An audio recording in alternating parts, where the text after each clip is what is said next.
This is the Biblical Unitarian Podcast. Greetings, friends, and welcome to the Biblical Unitarian Podcast, Episode 3, The Human Jesus Anticipated in the Old Testament, Part 2, regarding the Son of David. Again, I'm your host, Dustin Smith, and thank you so much for joining us today. Here at the Biblical Unitarian Podcast, we insist that the Scriptures teach that Jesus Christ was an actual human being and that he did not literally pre-exist his birth in any way. And so we're talking about this today in continuation from our previous episode where we began to look within the Old Testament, within the Hebrew Bible, to look at the messianic expectation that was placed in a variety of Scriptures. At the Biblical Unitarian Podcast, we're primarily here to start a conversation, to get you talking with your friends, talking with your family, talking with your pastor about the things of God, things of Jesus. We're here to promote the oneness and the unity of God, God being one person, and we're also here to promote the humanity of Jesus Christ. As we began to look last episode, the role and the vocation of Israel's Messiah came with some very specific qualifications. Today we're going to look at one of those, which is a very important one, namely that the Messiah was to be the son of David. David was one of the greatest kings of Israel, and the fact that there are a variety of scriptures that talk about David's coming son, who is to be his descendant and his king, leads us to these passages in which we should spend a variety of our time. Probably the most important one to look at, and actually arguably one of the most important theological passages within the entirety of the Old Testament, the Hebrew Bible, is this passage in 2 Samuel chapter 7. We're just going to read verses 12 through 14. And it's important to kind of set the stage here of what's actually taking place, because there's a variety of persons that are involved here. So we actually have Israel's God, Yahweh, who is speaking through the prophet Nathan. That prophet Nathan is speaking to King David, but that prophet Nathan is speaking to King David about somebody else. So you've got this whole line of speech here. You have God speaking through a human prophet to a human king about one of this human king's descendants. The passage reads like this, starting in verse 12. When your days are complete and you lie down with your fathers, I will raise up your descendant after you, who will come forth from you, and I will establish his kingdom. He shall build a house for my name, and I will establish the throne of his kingdom forever. I will be a father to him, and he will be a son to me.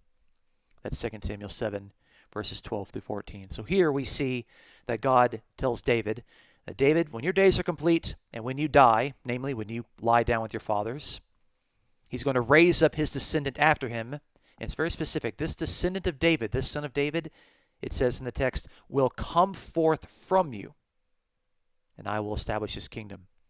So this descendant is going to be a lineal human descendant from the line of David. This messianic figure has to be of the family tree of David, which David himself is from the lineage of Judah. So he has to be from the line of David in order to qualify as Messiah. This is why someone who is not from the line of David could not qualify as Messiah. I spoke about in the previous episode that the Apostle Paul, because he's not from the line of Judah, he's actually from the line of Benjamin, he could never be the Messiah because he doesn't meet the qualifications. Now this passage, 2 Samuel 7, was so important that it was actually repeated by the chronicler, the writer of 1st and 2nd Chronicles. We get a little bit different information in this passage. So in this passage in 1 Chronicles chapter 17, we'll be looking at verses 11 through 14. So again, you got the same setup. Yahweh is speaking through the prophet Nathan to David about someone coming after David. The passage reads like this. This is 1 Chronicles 17, starting at verse 11. When your days are fulfilled, that you must go to be with your fathers, I will set up one of your descendants after you. He will be of your sons, and I will establish his kingdom. He shall build for me a house, and I will establish his throne forever. I will be his father, and he shall be my son. So we get a little bit different wording here, particularly the part where it says, he will be of your sons. That helps to modify the passage, he will come forth from you. Not that that passage needed any clarification, but it's just interesting that the chronicler here gives that elaboration on the passage. Both passages, by the way, make it very clear that this messianic, kingly, royal figure will be the Son of God. He will bear that title, which is actually a rare title within the Old Testament, within the Hebrew Bible, but he will actually be called the Son of God, and God will be his Father in a very unique way. Not that he already is the Son of his Father. Those passages are written in the future, in the imperfect tense in Hebrew. I will be his Father, he shall be my Son. And so this expectation that there is going to be this royal Davidic king who's going to have his seat of authority, this throne forever. He's going to possess a kingdom, a dominion that will never pass away, was something that was continually discussed and elaborated throughout the Old Testament. In fact, there became a messianic title that we're going to see in the prophet Jeremiah and in the prophet Zechariah, this title called the branch of David. The branch of David. And you get the sense with the branch is that it's a messianic title, but it's using the terminology of a family tree. He's going to be an offshoot of David's family tree. It's going to be a lineal descendant from the line of David. So we look at a passage where this shows up. This is in Jeremiah chapter 23 and verse 5. The passage says this, "Behold, the days are coming, declares Yahweh, when I will raise up for David a righteous branch. He will reign as king and act wisely and do justice and righteousness in the land." So here Yahweh is going to raise up for David a righteous branch. He's going to be the king, and he's going to be a king enacting justice and righteousness within the land of Israel. But he is going to be a branch of David. He's going to be that descendant that comes from him. In fact, this was read by Jewish theologians within the Targum Jonathan, where the passage says a righteous branch. Targum Jonathan writes the righteous Messiah.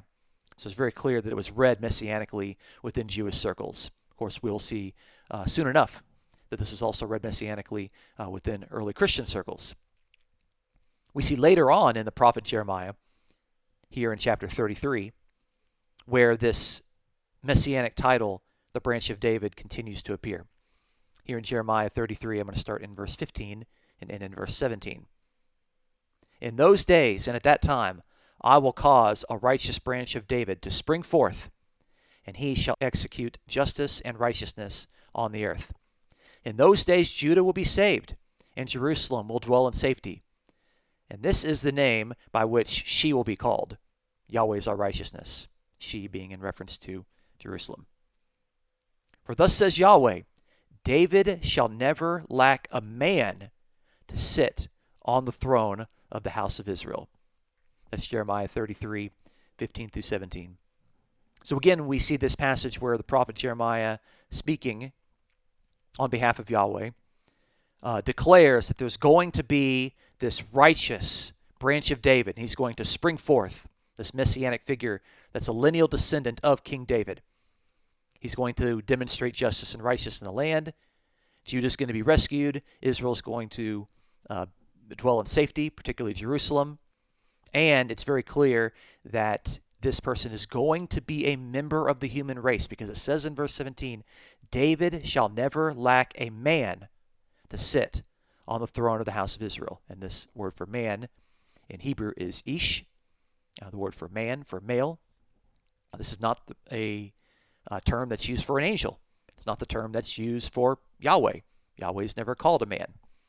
But this passage is making very clear something that we didn't need the clarification on, but that the lineal descendant who's going to be Israel's Messiah from the human being David will also be a human being. He will also be a man. And again, Targum Jonathan understands this messianic phrase, the branch of David, as, quote, the righteous Messiah, end quote. So that's Jeremiah 33, 15 through 17.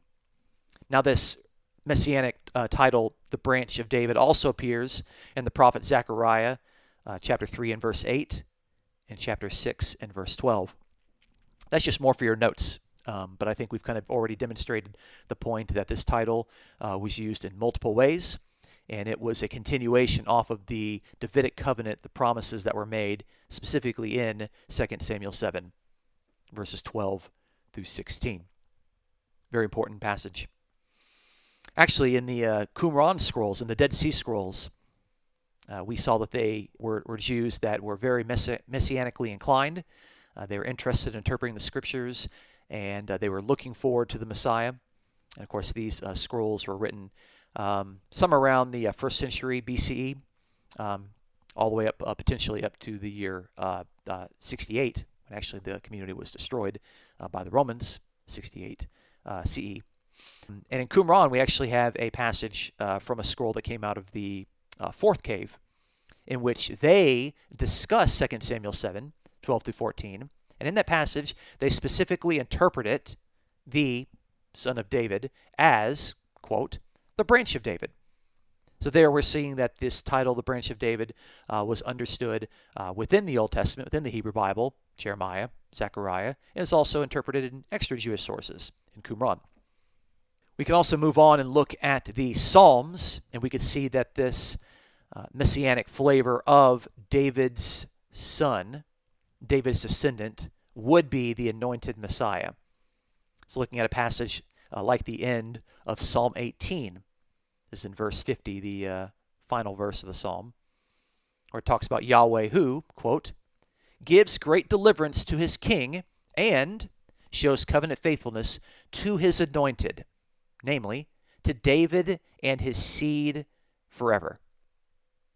So we hear Yahweh is giving deliverance to his king, showing covenant faithfulness to the interpretation of that king being his anointed.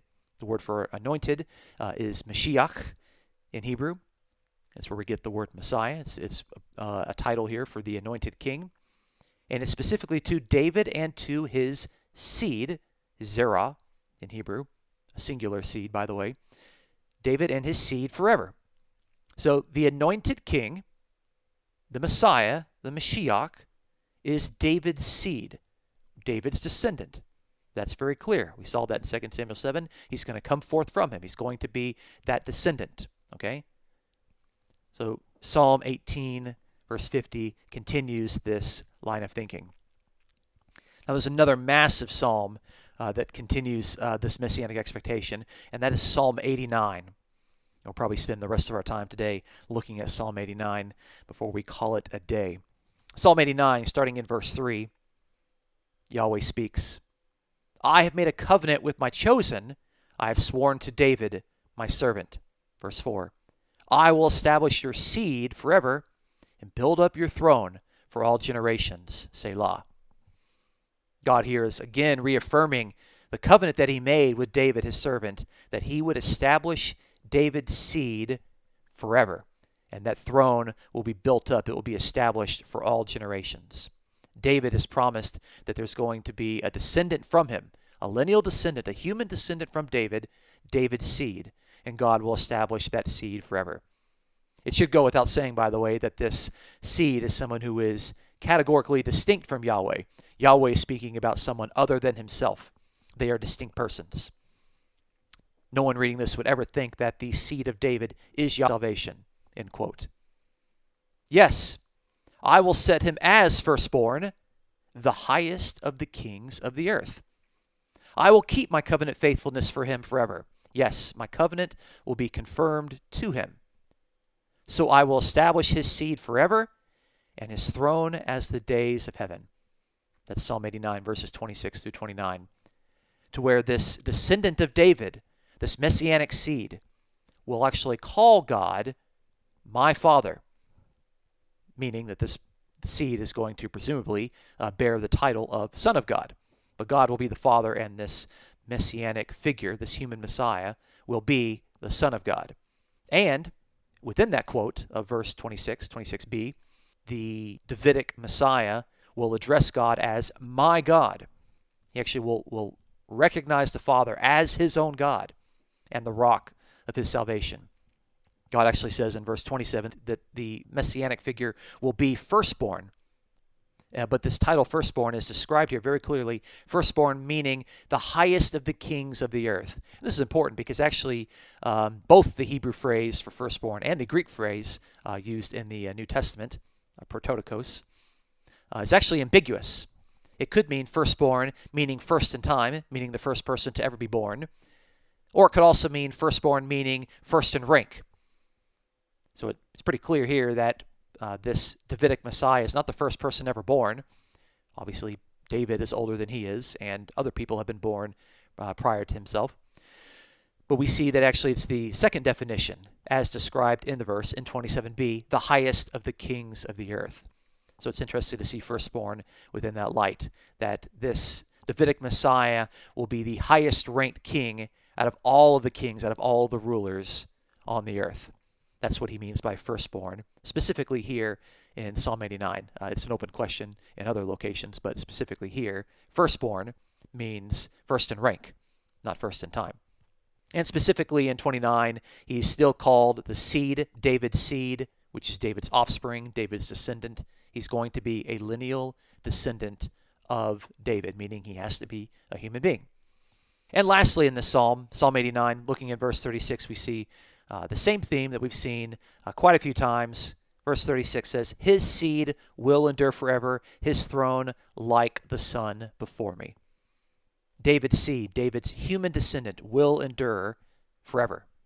He will last and live forever. And so there's this massive messianic expectation within the Old Testament, within the Hebrew Bible, that there would be a kingly royal figure, descendant from David, of David's line. He will rule forever. He will have his throne established for generations. He will have a kingdom forever. Specifically, he is given the title, the branch of David. He's going to be a human figure that will be the Messiah. And this is extremely important. All of these passages only make sense if we understand that he's going to be a human being that descends from David. In fact, Jeremiah specifically calls him a man, calls him a human being in Jeremiah 33. So I think that's enough for us to look at today. Granted, we didn't even get to all the verses within the Old Testament, within the Hebrew Bible, that describe this messianic figure as the Son of David, or that it spells out and elaborates on the Son of David theology. We'll actually probably continue to look at that within the next episode. But for now, my name is Dustin Smith, and this is the Biblical Unitarian Podcast. Thank you so much for listening to us. Now, if you enjoy the podcast, please consider supporting us as we aim to promote the sound truths of the oneness and unity of God and the humanity of Jesus. If you're listening on YouTube, please consider subscribing and liking and sharing this episode. And if you'd like to offer a donation, you may check out the episode description for a link to PayPal. The Biblical Unitarian Podcast is produced and edited by Dustin Williams. I am Dustin Smith, your host. Until next time, please take care.